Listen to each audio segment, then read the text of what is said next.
Então, boa noite. Para mim é um privilégio muito grande, né, estar aqui, é a primeira ministração depois da ordenação, né, e também por ser meu aniversário, né. Quando eu vi lá a escala, o João ele não lembrava que era meu aniversário, né, e quando eu vi eu falei, nossa, que privilégio, né, que privilégio poder no dia do meu aniversário, né, estar fazendo aquilo que eu creio, né, que é parte muito importante daquilo que Deus planejou para mim, mesmo antes do meu nascimento, né, mas Deus já sabia desse momento, então eu estou muito feliz, né, com esse dia, por ser meu aniversário, mas por poder servir ao Senhor e compartilhar também da palavra dele, né, desse evangelho maravilhoso que nos salvou aqui com vocês nesse tempo. Amém? Então vamos para a palavra do Senhor. Amém? Eu gostaria que você abrisse a sua Bíblia em Gênesis, capítulo 35.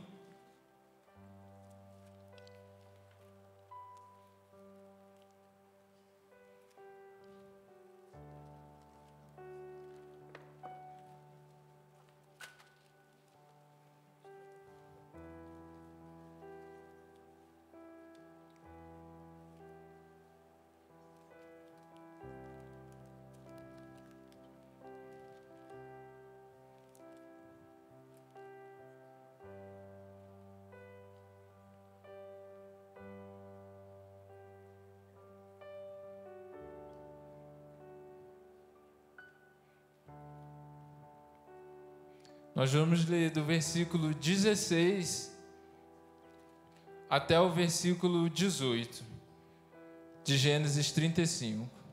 Aliás, até o versículo 20.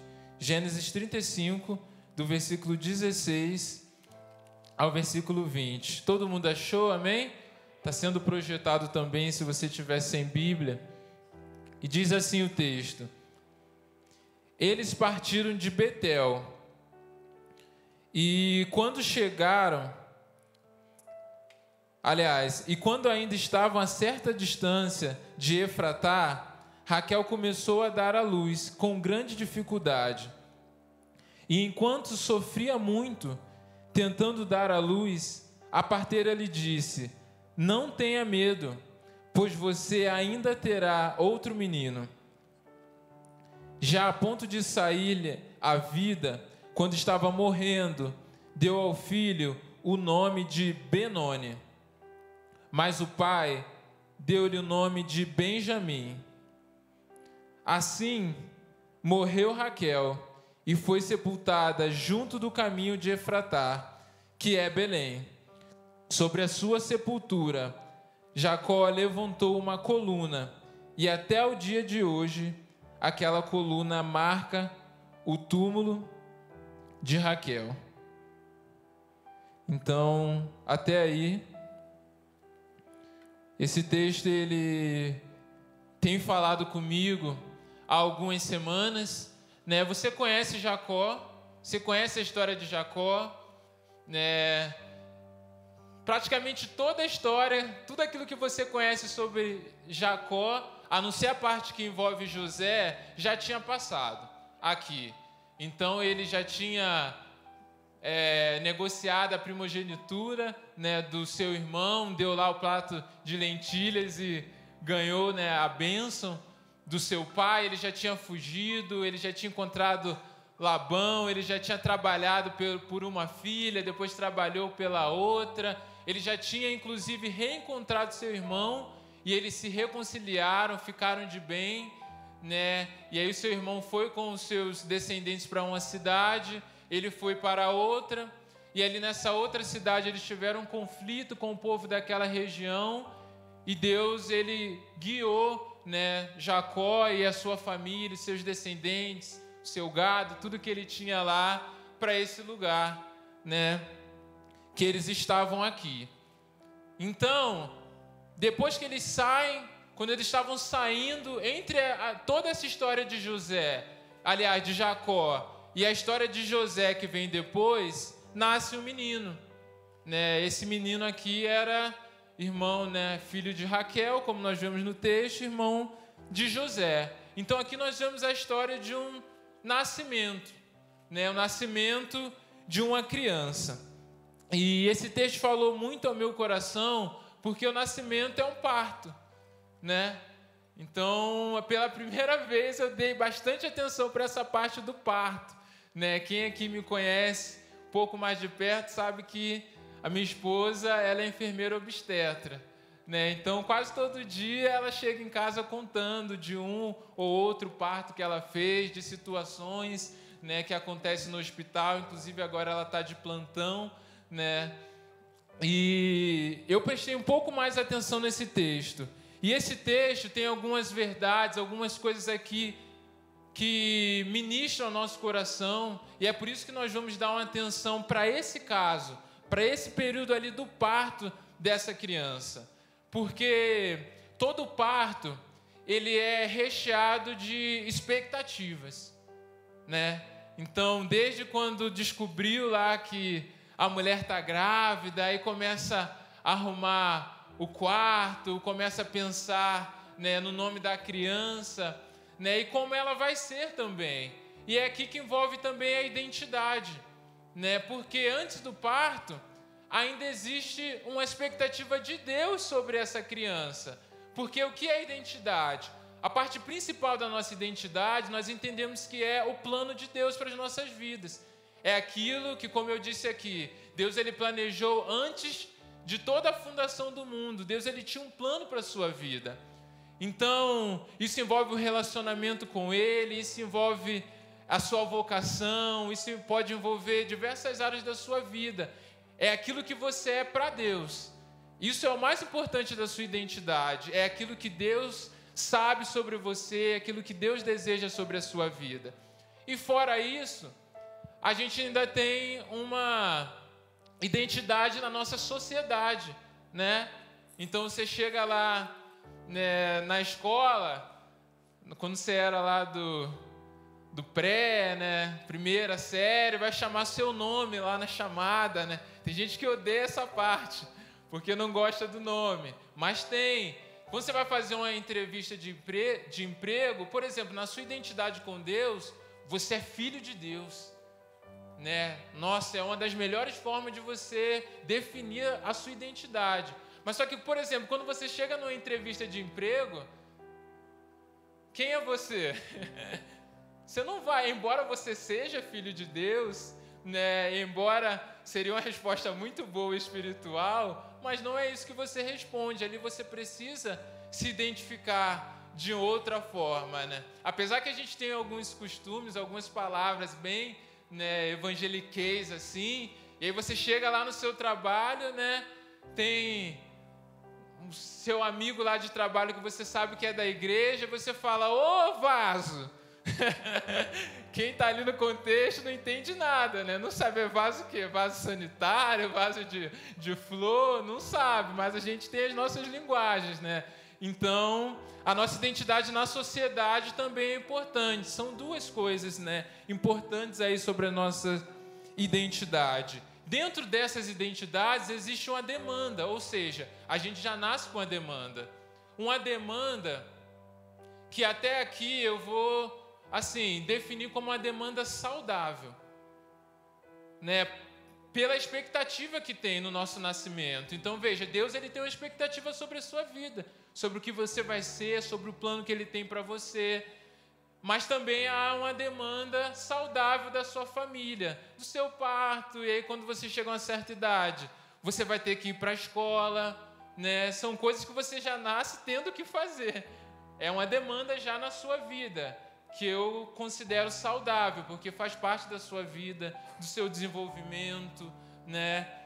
De toda a sua história aí. Então, isso é um pouco sobre a nossa identidade. Mas aqui, eu queria me atentar à parte do nome. Porque quando nós falamos sobre identidade, e na Bíblia, o nome ele estava totalmente ligado à identidade da pessoa. Hoje, quando uma criança nasce, ou quando está naquele período da gravidez, as pessoas elas escolhem o nome e elas podem escolher hoje o nome que eu acho mais bonito, às vezes o nome que não é muito comum, nome mais chique, não sei, ou o nome que marcou de uma forma positiva. Mas naquela época, o nome ele era bem específico em relação à vida da pessoa, em relação ao que a pessoa seria, ao estado atual daquela pessoa. E é por isso que Deus, em alguns casos, mudou o nome. Por exemplo, Abraão, ele se chamava Abrão e Deus mudou o nome dele para Abraão, ele recebeu um novo nome. O próprio Jacó, ele recebeu um novo nome, Deus deu um novo nome de Israel para ele também, como sinal de uma mudança da condição que ele se encontrava. Então o nome tinha a ver com a identidade da pessoa. Então nesse parto, eles estavam indo para outra cidade, Raquel começa a ter dores e vai ter que nascer ali. E aí chama a parteira, ela começa a se desesperar, mas aí o filho, ele vai nascer. E quando esse filho ele começa ali no processo do parto, ela começa a sentir dor. E a parteira, ela diz ali para ela, olha, se acalme, fique calma. Mas ela começa a sentir muitas dores. E nesse momento de dor dela, nesse momento ali que o filho está nascendo e ela já está morrendo, é nesse momento que ela coloca o nome no filho. E ela chama, a Bíblia vai dizer, o filho se chamará Benoni. Só que o nome Benoni significava exatamente a condição que ela estava vivendo naquele momento. O significado do nome Benoni significa o filho da minha dor, o filho da minha tristeza, ou o filho do meu pesar. Ela estava pegando a situação que ela estava vivendo e ela estava colocando sobre o nome do seu filho. E aqui a gente começa a aprender com esse texto, porque foi uma decisão muito infeliz de Raquel, nesse momento, colocar um nome sobre a identidade do seu filho. E pensando sobre esse texto, pensando sobre os ensinamentos que esse texto tem, a primeira coisa que eu queria trazer para a gente pensar como ensinamento para mim e para a sua vida é o seguinte: não faça da dor um memorial. Não faça da sua dor, da sua frustração, de um momento ruim que você está vivendo, não torne isso um memorial na sua vida. E o que Raquel está fazendo é exatamente isso. Ela está pegando a situação que ela está vivendo e ela transforma em um memorial. Por quê? Porque ela não amava o filho, ela queria o mal para o filho dela. Muito pelo contrário, ela não queria. Eu creio que Raquel amava o seu filho. Ela não demonstrou nenhum sinais na Bíblia de que era uma pessoa ruim. Só que qual foi o erro de Raquel? Raquel tomou uma decisão muito importante. Ela declarou uma palavra muito importante e ela gerou algo muito importante em um momento de desespero, em um momento de dificuldade, em um momento de fragilidade na vida dela. E nós também, muitas vezes, geramos memoriais de dor, de frustração em nossas vidas, muitas vezes por causa de um momento de fragilidade, de desespero, e nós acabamos falhando. Se você parar para pensar, pensa uma criança nascendo, esse menino cresce com esse nome Benoni, e aí ele está lá, crescendo, vem o pai, Jacó chamar ele. Toda vez que o pai chamasse ele, Benoni, o pai estaria dizendo o quê? Vem, filho da minha dor. Vem, filho da minha tristeza. Vem, filho do meu pesar. Os irmãos lá brincando, Benoni. Seria o quê? O filho que quando nasceu, a nossa mãe morreu. Isso seria uma marca para sempre na história desse menino. E isso traria o que para ele? Traria peso e traria uma pressão. Trazia um peso porque traria uma carga. O plano da vida dele, tudo aquilo que ele fosse fazer, seria como uma mochila pesada daquilo que ficou no passado e daquilo que ele não conseguiria mais mudar. Seria impossível para esse filho trazer a sua mãe de volta. Então, para sempre, tudo aquilo que ele fosse fazer, tudo aquilo que ele almejasse conquistar, ficaria. Não, mas espera aí, Benoni, o filho da tristeza. Embora ele quisesse ser feliz, estaria lá, na identidade dele, esse peso, essa mochila pesada, essa culpa sobre ele. E também uma pressão por quê? Uma pressão sobre o futuro. O que vai dar esse menino? Será que valeu a pena esse menino nascer? E a dívida que estaria no coração dele diante de todas as pessoas? Ele poderia olhar e se sentir, eu estou em dívida. A minha mãe morreu para o meu nascimento e agora eu vou ter que fazer algo para compensar isso. Toda essa pressão sobre o que ele seria, o que ele ia fazer, isso seria algo muito prejudicial na vida dele. Por quê? Porque o luto ele ia passar, mas o nome na identidade ficaria. As palavras sobre a vida dele continuaria. E muitas vezes nós também carregamos essas culpas. Muitas vezes existem palavras na nossa história, nós falamos muito sobre isso aqui, palavras que foram lançadas na sua família, palavras que você ouviu desde pequeno, às vezes uma, mas talvez podem ser repetidas várias vezes. E você pegou essa palavra para você. O filho ele chega em casa uma vez com a nota ruim e a mãe fala, nossa, que burro você é. E aí o que você pega para a sua identidade? Eu sou o filho da burrice. E aí o que acontece? Toda vez que eu cometo um erro, toda vez que eu tenho um desafio, que eu não consigo alcançar uma média aceitável, eu pego para mim o quê? Aquela mesma palavra, Benoni. O filho da tristeza, o filho da frustração. Só que aqui também, esse peso, essa mochila que muitas vezes nós carregamos, e talvez você já tentou viver coisas na sua vida, e hoje até você está aqui e você pense, nossa, realmente, existem culpas ainda sobre mim, existem sentimentos ainda, parece que eu ando com peso, parece que eu ando com algo que fica me puxando para trás. Talvez na sua vida ainda haja algo na sua identidade, como nesse menino, Benoni, algo que fica falando, algo que tem eco na sua história, de culpa, de insegurança, de medo. Só que aqui não é apenas aquilo que eu recebi. Aqui eu aprendo também com Raquel que os pesos não é apenas aquele que colocaram sobre mim, ou eu mesmo, por errar várias vezes, ou por passar uma situação difícil na minha vida, assumir para mim aquilo.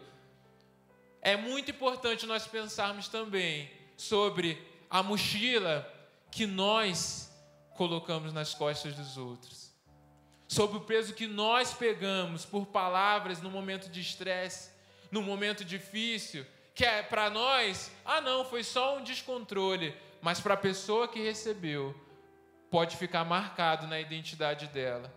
E isso é perigoso. E muitas vezes essas palavras não são apenas palavras agressivas, mas muitas vezes são rótulos também que colocamos sobre as pessoas. Nós temos em nós, às vezes, críticas, intolerâncias, e nós pegamos toda essa mochila e precisamos cuidar para não colocar também sobre outras pessoas.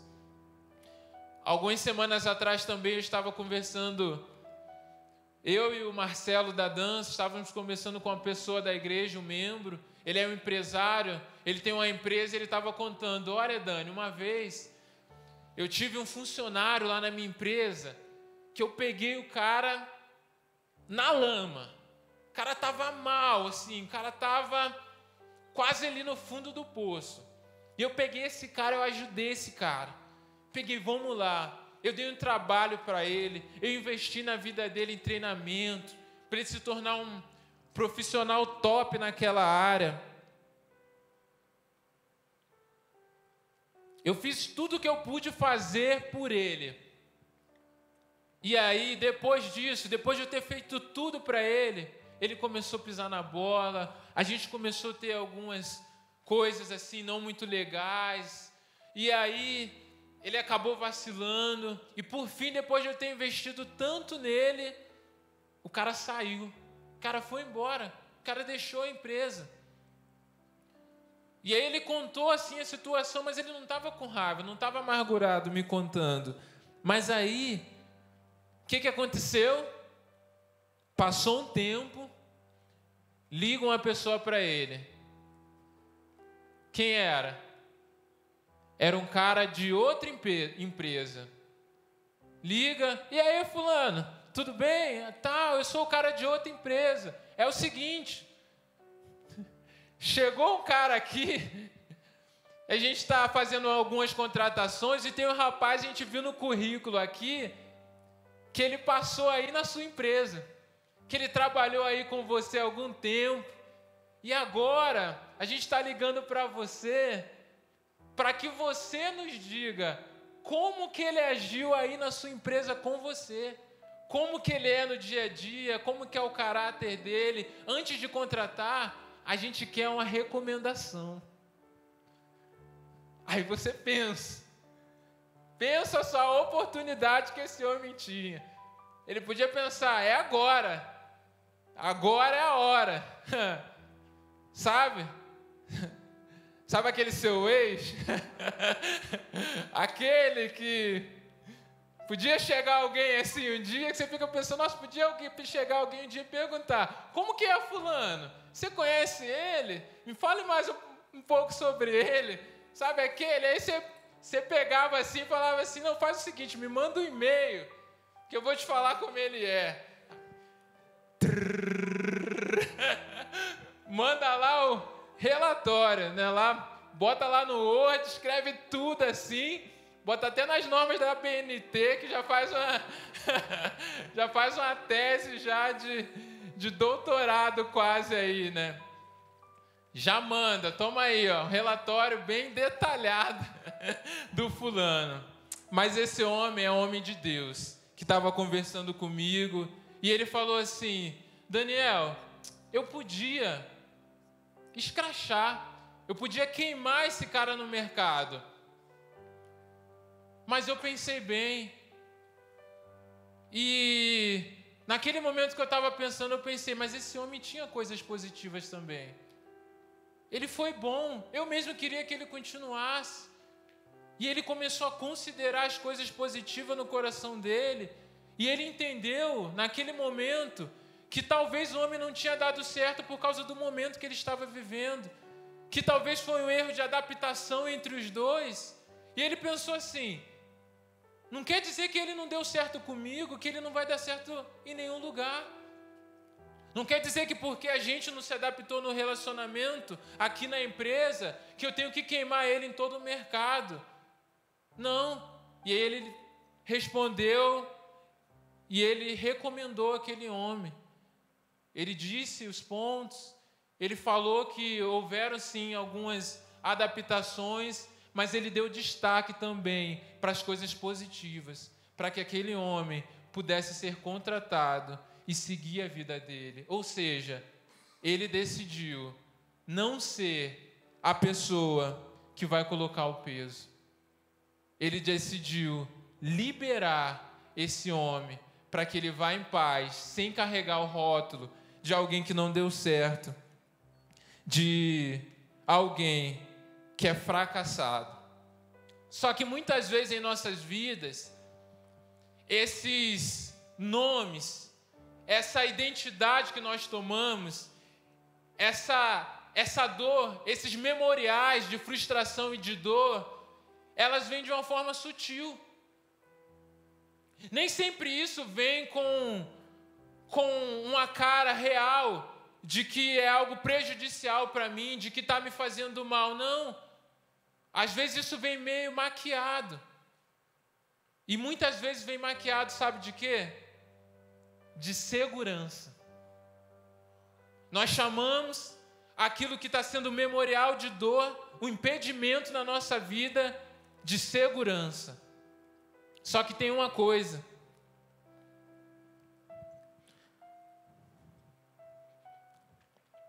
Quando? Isso aqui é um memorial.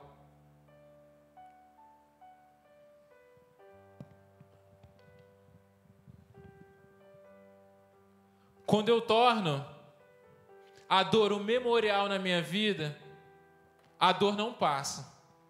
Eu vou para um lado, eu vou para o outro, e eu estou sempre lembrando do que aconteceu. Não, mas fulano falou isso para mim. Aí eu dou outra volta, mas fulano fez isso. Não, mas não, já aconteceu uma vez. Não, eu lembro. Não, mas eu vou... Fulano vai pagar. Não, mas eu vou dar a volta. Você fica gerando isso no seu coração porque você manteve aquilo ali como memorial, como algo que você não quer se libertar. Só que além da dor não passar, acontece uma coisa.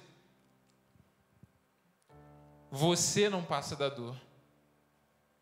A dor, ela se torna uma barreira. E aí você fica daqui e o memorial está ali. E aí você olha, mas aí você fala assim, eu já confiei uma vez. Não, já entreguei meu coração. Agora não, agora é só daqui. Não, já fui lá uma vez, já fiz de tudo. E aí você fica daqui. E aí você está preso ali, porque você não passa da dor. Mas eu não falo que é dor. Eu falo que é segurança. Não, se eu for para lá eu vou me machucar. Aqui eu estou seguro. Sabe o passarinho? Um pássaro.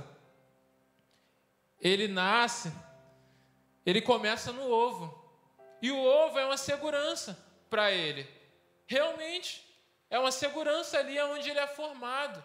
Onde ele começa a desenvolver. Onde ele começa a crescer ali. A formação de um pássaro, ele começa dentro do ovo. Só que se chegar em uma fase da vida dele que ele não passar do ovo, que aquela casca do ovo não romper, o que acontece? Ele morre. Ele vai queimar, ele vai secar ali dentro. Por quê? Porque ele ficou preso. Então, aquilo que era uma segurança, aquela casca do ovo, se tornou em uma prisão que ele precisa vencer, que ele precisa quebrar, que ele precisa bater, e ele precisa decidir sair para fora, ele precisa decidir romper aquela casca, ele precisa decidir viver a vida, o plano, aquilo que ele foi criado para ser. Nenhum pássaro foi criado para ser um ovo para sempre, não. Um pássaro ele foi criado para voar. Ele foi criado para crescer, para desenvolver. Mas só que se ele não decidir romper, ele não vai passar da casca. E ele vai morrer dentro daquela prisão, sem experimentar aquilo que ele foi criado, aquilo que está na identidade dele. Deus ele não quer que você fique preso. Deus ele não quer que eu fique preso na minha dor, na minha frustração. Deus ele não quer que eu fique preso nas minhas barreiras por achar que eu estou mais seguro, não. Deus ele quer que você experimente tudo aquilo que ele tem para a sua vida, tudo aquilo que ele planejou. E embora você possa já ter tido algumas feridas, embora você se encontre com algumas marcas de tristeza, de pesar, de dor na sua identidade, ele quer cuidar de você. Ele quer te ajudar a sarar. Ele quer ser esse impulso na sua vida para que você consiga romper, para que a alegria chegue ao seu coração, para que o contentamento te alcance e que você realize aquilo que você nasceu para fazer. É isso que Deus espera. Por isso, não fique colocando rótulos sobre você, nem sobre as pessoas. A verdade é que nós muitas vezes entendemos um Deus em que a gente se afasta dele por causa dos nossos erros. Às vezes a gente sabe que Deus é o nosso Pai, que Deus ele é amor, mas às vezes o problema não é Deus, o problema somos aquilo que nós pensamos de nós. Talvez você ache, eu sou muito vacilão. Não, eu peco demais, eu sempre erro. Eu não tenho dom nenhum para servir no ministério, eu não sou líder, eu não sou nada. E a gente começa a condicionar. E a gente que sabe que Deus é amor, às vezes quando acontece alguma coisa ruim, a gente ainda pensa assim, ó, viu lá? Deus é amor, mas Deus é justiça também. Deus, ele faz juízo. Deus é amor, mas olha lá, Deus também pesa a mão. Como se Deus, quando fizesse juízo, deixasse de ser amor.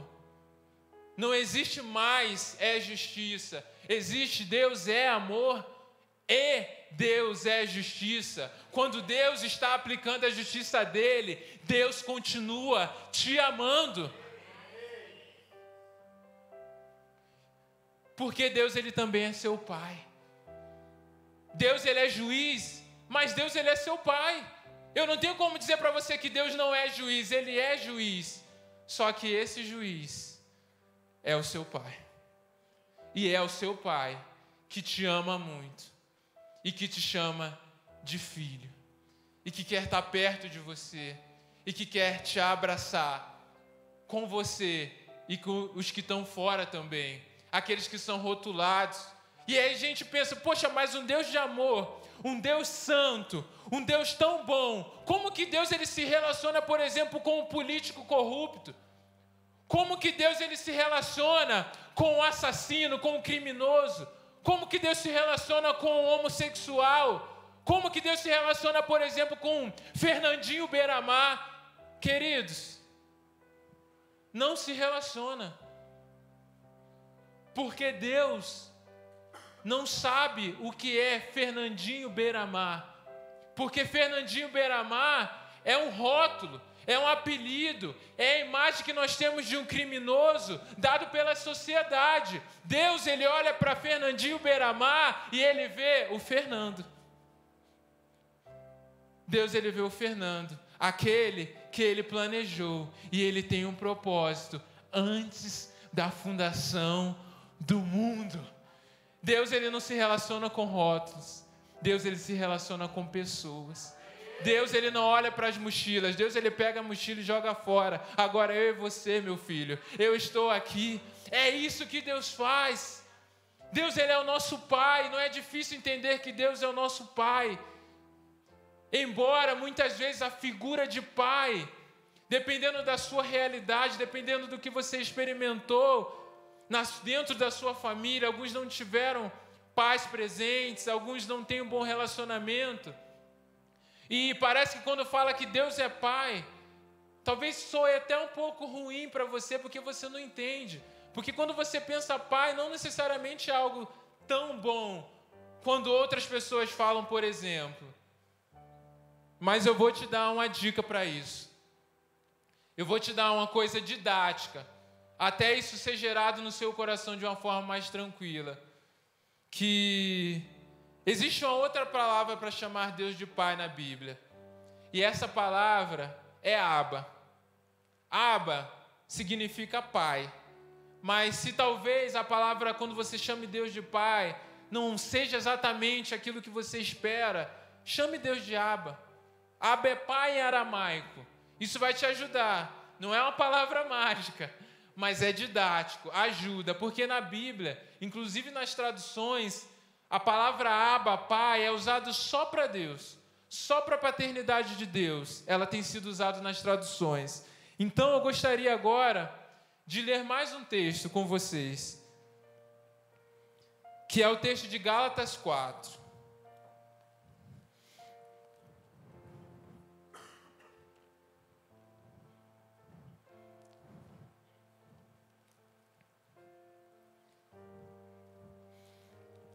Gálatas 4 vai ser projetado e você pode abrir. Eu quero que você preste muita atenção nesse texto. Muita atenção mesmo. Está sendo projetado, vai ser do 1 ao 9. Olha só o que diz esse texto. Digo, porém, que, enquanto o herdeiro é menor de idade, em nada difere de um escravo, embora seja dono de tudo. No entanto, ele está sujeito a guardiões e administradores, até o tempo determinado por seu pai. Assim também nós, quando éramos menores, estávamos escravizados aos princípios elementares do mundo. Mas quando chegou a plenitude do tempo, Deus enviou seu Filho, nascido de mulher, nascido debaixo da lei, a fim de redimir os que estavam sobre a lei, para que recebêssemos a adoção de filhos. E porque vocês são filhos, Deus enviou o Espírito de seu Filho ao coração de vocês, e ele clama: Abba, Pai. Assim, você não é mais escravo, mas filho, e por ser filho, Deus também o tornou herdeiro. Esse texto, para mim, tem muito a ver com o que a gente está falando. Sabe por quê? O texto ele começa dizendo assim: se o herdeiro ele for menino, é a mesma coisa que ele ser um escravo. Ainda que ele seja dono de tudo, ele vai precisar de administradores para cuidar dessa herança. O que Deus quer nos ensinar é o seguinte: desde o nosso nascimento, desde antes de você entregar a sua vida a Jesus, de você ter um encontro verdadeiro com Ele, Ele já era Pai. Porque Deus ele já é Pai, Deus desde o início. Então Ele se relaciona a partir daquilo que Ele é. Mas nós, antes de ter um encontro com Ele, nos encontrávamos em uma condição de pecado, escravos do pecado, escravos do mundo. Embora Deus tivesse uma promessa de herança para nós, mas no tempo oportuno Ele enviou o seu Filho, ou seja, a partir do momento que você teve encontro com Jesus, você se tornou filho, você sai da condição de escravo e você é transferido, você é transformado nessa condição de filho amado de Deus. Por que eu gosto desse texto? Porque depois que Raquel, ela coloca o nome do filho de Benoni, o filho da minha dor, o filho da minha tristeza, Raquel, ela morre. Mas aí chega Jacó. E quando Jacó chega, ele dá um novo nome para o filho. E ele diz assim: meu filho se chamará Benjamim. E Benjamim significa o filho da minha mão direita, o filho da minha destra, o filho da mão que eu abençoo. Quando Jesus ele vai até João Batista para ser batizado, a pomba vem descendo sobre Jesus e aí é ouvido uma voz: esse é o meu filho amado, ao qual eu me alegro, de quem me comprazo. Você é o filho amado, você é o filho da alegria de Deus. É isso que Ele pensa ao seu respeito. É essa identidade que Ele tem para você e para a minha vida. Mas aí, após ter encontro com Jesus, após já termos entregue a vida para Ele, e talvez você que esteja aqui já entregou, ou mesmo que não tenha entregue ainda, às vezes ainda tem aquelas vozes. Às vezes por causa da situação, uma frustração, algo que te machucou, parece que você ainda ouve aquele eco: Benoni, ei, Benoni. Poxa, às vezes você saiu daquele culto, pediu, se quebrantou, mas aí na semana você vacilou de novo. E aí você se sente longe de Deus. E aí vem aquela voz: Benoni, Benoni. O filho que não dá certo. O filho que frustra a família. O filho que carrega o peso. E aí você, talvez, durante toda a mensagem, você tenha lembrado de coisas na sua identidade que tem sido peso e uma pressão. Talvez você esteja lembrando de medos, inseguranças que você tem. Talvez ninguém precisa falar nada, mas você olha no espelho para a sua imagem e aí vem de novo a voz, Benoni. Talvez testes que você fez, vestibular que você fez, Benoni. Só que o texto não acaba na adoção. Depois da adoção, vai dizer assim: e porque vocês são filhos, Deus enviou o Espírito de seu Filho ao coração. Ou seja, eu já sou filho, mas tem as vozes dizendo, Benoni. Só que o Espírito que Ele colocou em você não é apenas uma energia. O Espírito Santo não é uma energia que fica dentro de você. O Espírito Santo é uma pessoa. E esse Espírito Santo que Ele colocou em você, Ele fala, Ele grita, Ele tem um clamor. Sabe o que isso quer dizer? Que quando nós buscamos a plenitude, aquilo que tanto falamos aqui, sobre avivamento, sobre ser cheio do Espírito Santo, isso está totalmente ligado à nossa identidade com Deus. É impossível experimentar a plenitude de Deus se a gente ainda não experimentou da identidade, da paternidade dele conosco. Uma coisa vai levar a outra, porque o Espírito clama. Então, quando eu decido buscar a Deus, quando eu abro meu coração para ser cheio do Espírito Santo, embora eu possa ouvir uma vozinha gritando, Benoni, dentro de mim, o Espírito clama, Abba Pai. Vem a vozinha, Benoni. E o Espírito, Abba Pai. Vem a vozinha, Benoni. E o Espírito, Abba Pai, Abba Pai, Abba Pai. Aleluia. O Abba Pai está aqui. Embora a vida, as circunstâncias, as pessoas possam ter dito Benoni para você, Deus hoje, Ele te chama de Benjamim, o filho da minha mão direita, o filho da minha bênção. E você hoje pode chamar Ele de Abba Pai, porque há o Espírito Santo que está nesse lugar e Ele quer agir no seu coração, testificando a identidade da paternidade de Deus sobre você, que você é amado dEle, que Ele quer estar próximo a você e que esses pesos, esses memoriais, eles podem ficar no passado, porque Deus, Ele tem um novo tempo na sua vida. Ele quer estar perto, como um pai que ama o seu filho e que cuida dele. Eu gostaria de pedir agora que você fechasse os seus olhos. Feche os seus olhos e coloca diante de Deus agora o seu coração. E talvez circunstâncias, situações, palavras, tristezas, frustrações, coisas que todos nós temos, passaram na sua vida, mas a dor continuou. Talvez pessoas, o problema foi resolvido, mas a insegurança, o medo, está aí ainda. Os memoriais estão aí. Talvez existem áreas na sua vida que, por mais que você seja uma pessoa boa, talvez você até tenha um relacionamento firme com Deus, um relacionamento de perto com Ele, íntimo, uma maturidade, mas talvez existem áreas ainda que está gritando, Benoni.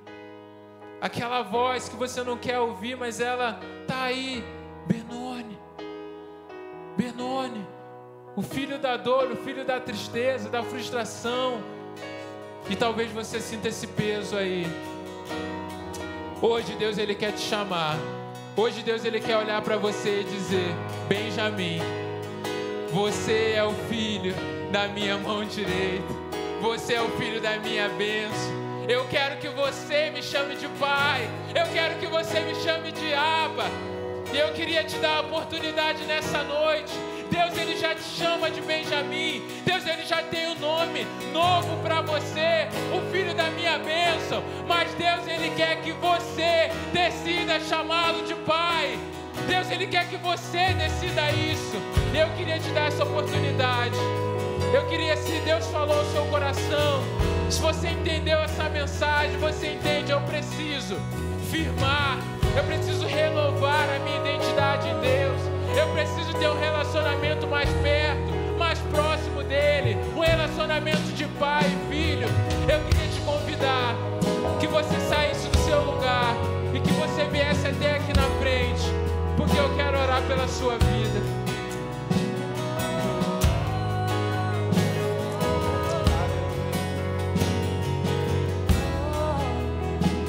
Aleluia.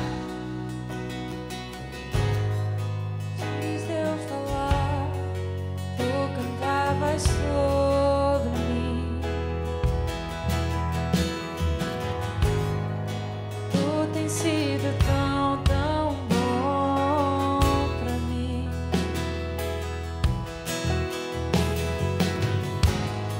Antes de eu respirar, sopraste tua vida.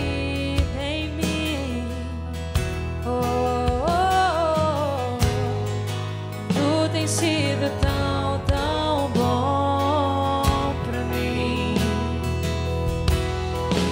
Oh, impressionante, infinito, ousado amor. Você que está no seu lugar pode ficar de pé. Que deixa as 99 só pra me encontrar. Não posso comprá-lo e nem merecê-lo, mesmo assim se entregou. Oh, impressionante, infinito, ousado amor de Deus.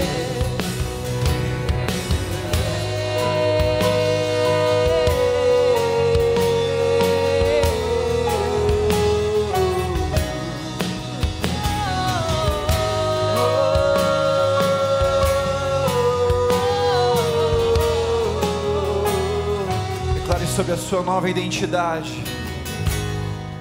Inimigo eu fui, mas teu amor lutou por mim.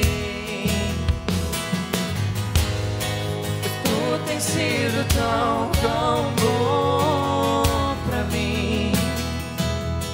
Eu não tinha valor, mas tudo pagou por mim.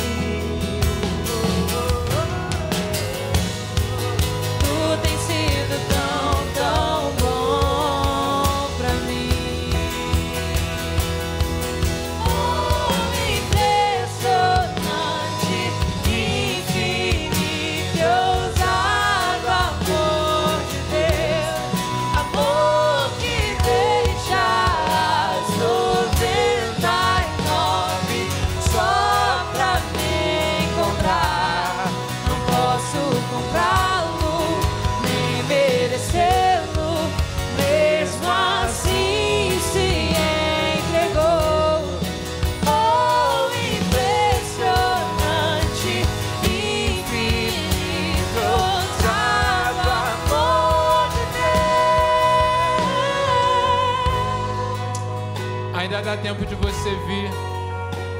Não deixa que esse peso, que essa culpa prenda você aí.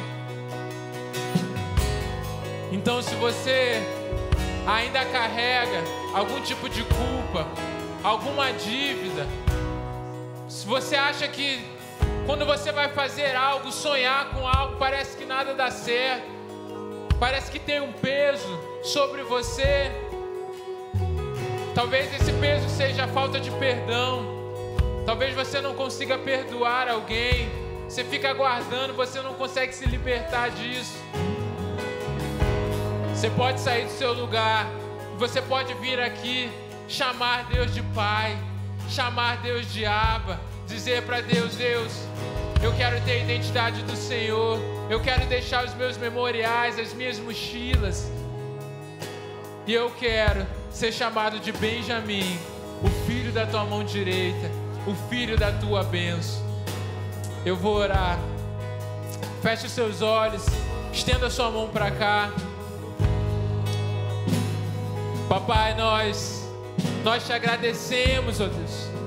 Te agradecemos, ó Deus, porque nós sabemos, ó Deus, que em Ti nós temos a garantia de uma herança, Deus. Porque o Senhor é o nosso Pai, o Senhor é o nosso Abba, o Senhor é o nosso Deus Criador, mas que se relaciona conosco de uma forma próxima. O Senhor nos quer perto, Deus. E hoje, ó Deus, eu oro sobre cada um que está aqui, ó Deus, que hoje o Senhor venha tirar os pesos, venha tirar a culpa, venha tirar o sentimento de dívida, toda a pressão em nome de Jesus, ó Pai. E que eles venham receber a identidade do Senhor, ó Pai. Afirma a tua identidade, Espírito Santo. Começa a gerar vida agora nos corações, Espírito Santo. Que cada um possa agora sim ouvir o teu clamor, Abba Pai, pulsando em seu coração, libertando, Deus, de todos os memoriais que até agora tem feito mal, ó Deus. Porque o Senhor nos chama de Benjamim, uma geração de Benjamim, uma geração abençoada pelo Senhor, abençoada pelo Senhor, em nome de Jesus, em nome de Jesus. Aleluia. Traz luz para as sombras, escala as montanhas pra me encontrar. Derruba as muralhas, destrói as mentiras pra me encontrar. Traz luz para as sombras, escala as montanhas pra me encontrar. É o amor do nosso Deus.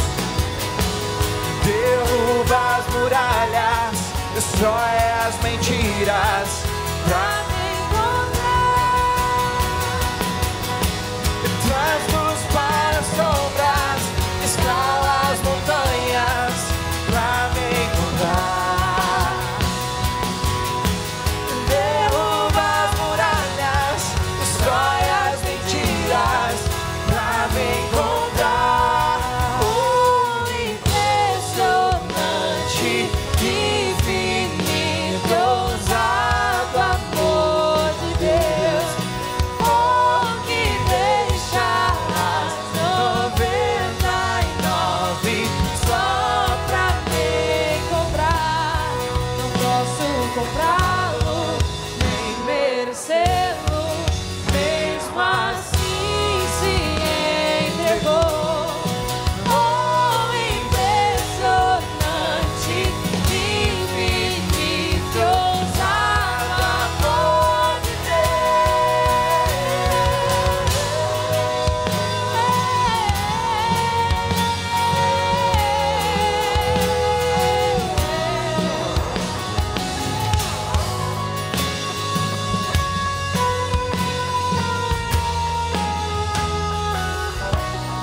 Já está encerrando e para concluir eu queria dizer que Jacó foi usado por Deus na vida desse menino, não apenas naquele momento, mas para mudar realmente o destino dele. E eu, depois que Deus falou essa mensagem ao meu coração, eu fui pesquisar o que aconteceu, com Benjamim, tem relatos sobre ele, e a tribo, de Benjamim, futuramente, o primeiro rei de Israel, Saul, ele era benjamita, mas o apóstolo Paulo, em Romanos 11, ele vai dizer que ele também era benjamita. Toda a descendência abençoada, porque a identidade foi firmada na paternidade de Deus. Que Deus abençoe a sua vida, em nome de Jesus. Aleluia.